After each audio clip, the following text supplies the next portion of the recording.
Perkenalkan, nama saya Maulana Muhammad. Saya dengan beberapa rekan-rekan ini menjadi salah satu inisiator pendirinya Papua Penuh Damai atau disebut dengan Papeda. Nah, saya di Papeda itu salah satu wakil ketua. Papeda ini lebih cenderung bergerak dalam basis kemanusiaan. Lebih cenderung bagaimana membentuk akar-akar orang Papua itu menjadi lebih maju dalam proses peradaban. Dalam arti membangun diri, membangun komunikasi sosial, membangun ekonominya. Nah, makanya gerakan-gerakan Papeda itu lebih cenderung kepada basis-basis kemanusiaan kayak begitu. Nah, itu yang ingin saya kenalkan. Saya punya nama nih panjang sekali, Petrodes Marsianus Mega Setiawan Keriduan. Cuma ya biasa dipanggil Mega. Yang paling gampang. Saya lahir dari rahim seorang perempuan Papua dari Biak. Sekarang kemarin barusan di pertengahan November itu dilantik sebagai Ketua Papua Connect untuk Dewan Pimpinan Daerah di DKI Jakarta. Ya. Ex-Gubernur Papua Lukas NMB meninggal dunia di Rumah Sakit TNI AD Gatot Subroto pada Selasa 26 Desember 2023. Kabar itu telah dikonfirmasi oleh Kepala RSPAD Lejen Albertus Budi Sulistia. Budi menyebut Lukas meninggal dunia pukul 10.45 WIB. Lukas diketahui beberapa kali dirawat di RSPAD Gatot Subroto karena gagal ginjal. Kondisi itu terjadi sejak ia masih menjalani sidang kasus suap dan gratifikasi di Pengadilan Tipikor, Jakarta. Berikut profil ex-gubernur Papua Lukas NMB. Lukas NMB lahir di Papua pada 27 Juli 1967. Ia memulai karirnya sebagai PNS di kantor Sospol Kabupaten Merauke sejak tahun 1997. Setahun kemudian ia mengajukan izin belajar di Commerstone College Australia hingga selesai pada tahun 2001. Karir politiknya pun semakin melejit. Lukas menjabat sebagai Wakil Bupati Kabupaten Puncak Jaya periode 2005-2011.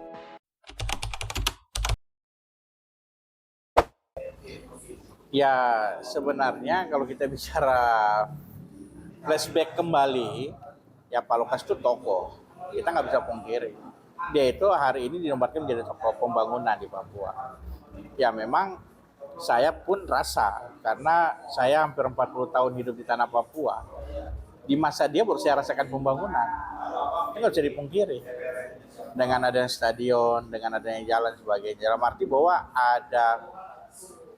ada sebuah hal yang berbekas. Tetapi ya kembali lagi, namanya beliau sudah tidak ada, ya saya pikir sih pasti akan ada generasi selanjutnya akan, tapi dengan beliau tidak ada juga saya pikir nggak akan mempengaruhi tentang pemilu, karena itu kan sifatnya kan sistemnya kan situasional aja.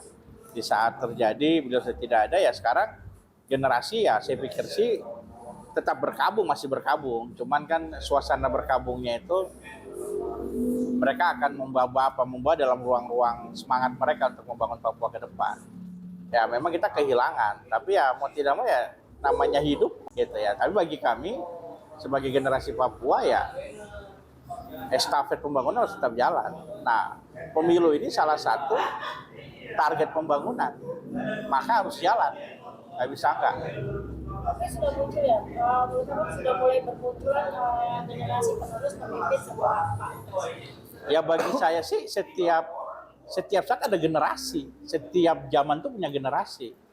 Bukan hanya zaman Pak Lukas saja, ada dulu zamannya kita Pak Yaakob Patipi, zamannya itu setelah beliau meninggal ada juga generasi, dalam arti bahwa generasi itu tidak berpatokan pada satu tokoh. Generasi itu akan berkelanjutan terus. Tokoh ini kan hanya sebagian dari sebuah refleksi diri untuk menggambarkan bahwa mereka pernah berbuat apa, mereka berjalan. Tapi generasi ini kan jalan terus dengan berbagai macam cara, berbagai macam pandang dan ilmu. Nah, bagi saya bahwa Papua itu akan selalu berkembang dengan masa dan generasinya masing-masing. Jadi setiap generasi punya warna yang berbeda ya? Iya, udah pasti. Ini apa istilahnya itu itu sudah pasti di dalam ruang kepemimpinan. Kepemimpinan itu kan kita bicara soal bicara soal masa, bicara soal waktu. Setiap masa punya pemimpin masing-masing. Dan itu terjadi selama dunia ini masih berpikir soal ruang kekuasaan. Sama pun di Papua. Jadi setiap masa itu punya pemimpin. Jadi kalaupun Pak Lukas tidak ada, maka pemimpin berikutnya pun akan ada gitu. Bagi saya tetap kita jangan pernah jas merah, jangan saya melupakan sejarah. Perjalanan kepemimpinan dulu tetap kita mewarisi di dalam proses perkembangan yang sekarang. Beliau ini kan seorang sosok yang betul-betul diterima oleh semua kalangan. Dan dia punya kader banyak. Dia punya kader, orang yang dia kaderkan ya, orang yang dibesarkan banyak karena beliau adalah pemimpin yang betul-betul fokus ke situ. Dan saya pikir ini tidak sama sekali mempengaruhi terkait dinamika politik yang menuju pemilu besok ya, terkait duka cita orang Papua terhadap Pak Lukas. Justru malah mereka yang dibesarkan oleh Pak Lukas dan sebagainya ini justru malah semakin termotivasi untuk bagaimana melanjutkan apa yang mereka lihat dari sosok Pak Lukas NMB. Dan saya pikir ini juga ini seperti tadi saya sampaikan bahwa ini kembali ke tingkat kesadaran. Jadi kalau ada ketakutan terkait kasus kemarin terus berdampak pada pemilu, saya pikir enggak ya, enggak mungkin sampai terjadi. Malah justru bikin semangat ya Bang. Ya, malah justru semua orang Papua akan bangkit. Karena ini kan beliau termasuk salah satu sosok yang hari ini ada dibarengi dengan teman-teman lain yang memotivasi teman-teman yang lain untuk bangkit. Ketika sosok ini hilang, mereka sudah besar, pasti mereka akan. Ya, saya pikir tidak ada pengaruhnya ke sana. Saya Maulana Muhammad yang juga pernah bergerak dalam pergerakan mahasiswa Papua untuk memperjuangkan ruang demokrasi rakyat Papua. Menghimbau kepada seluruh generasi kita yang ada di Papua bahwa pemilu ini menjadi salah satu barometer pembangunan dari Sabang sampai Merauke. Kita nggak bisa pungkiri bahwa Papua itu bagian dari Indonesia. Maka kontribusi besar kita dari timur itu menentukan bagaimana Indonesia ini terbangun.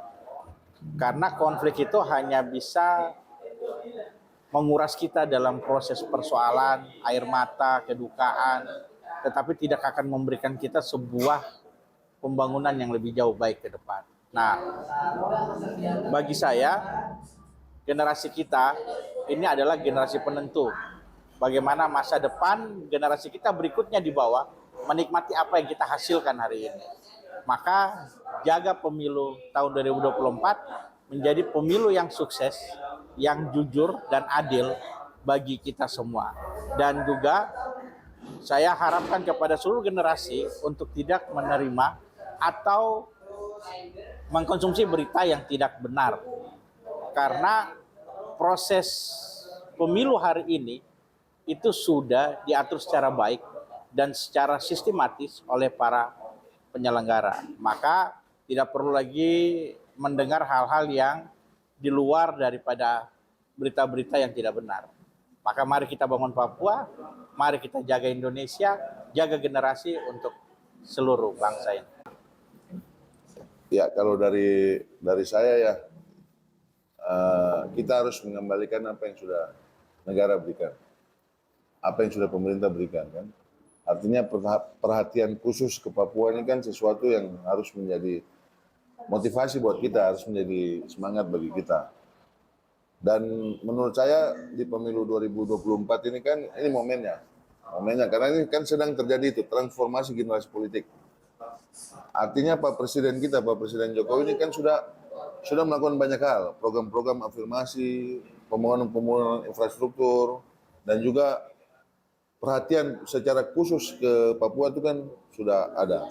Sehingga inilah waktunya kita kembalikan. kita kembalikan kepada negara bahwa inilah kita. Saya pikir partisipasi masyarakat Papua pada periode lalu itu sudah menjadi bukti bahwa sebetulnya masyarakat Papua itu serius untuk negaranya. Karena partisipasi tinggi waktu Pilpres tahun lalu, politik tahun lalu. Dan kemenangan Jokowi hari itu juga termasuk besar di Papua. Dan saya pikir ini adalah bagian bukti bahwa memang kerinduan rakyat Papua untuk bagaimana berpartisipasi dalam pembangunan itu tinggi. Sehingga kali ini memang sudah banyak sekali saya lihat kader-kader yang baru muncul di berbagai macam partai lah untuk berpartisipasi sebagai caleg maupun pendukung-pendukungnya. Saya pikir ini pesan saya cuma singkat saja sih. Saya harap ini adalah bagian supaya negara ini membuktikan kepada rakyat Papua bahwa Papua adalah bagian dari negara ini. Dan rakyat Papua juga harus semakin merasa bahwa kita juga adalah bagian dari negara ini. Artinya untuk mengisi ruang-ruang ini jangan lagi ada gap, jangan lagi ada, tapi memang betul-betul kompetitif berdasarkan dari kemampuan dari masing-masing. Ada yang mungkin disiapkan sebagai anggota legislatif di DPR RI, atau mungkin ke depan nanti bisa jadi salah satu komisaris BUMN atau sebagainya. Ini kan sirkulasi ini kan berawal dari besok nih.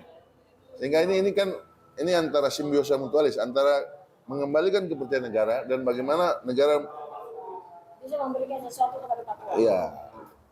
Mungkin itu saja pesan dari saya. Oke.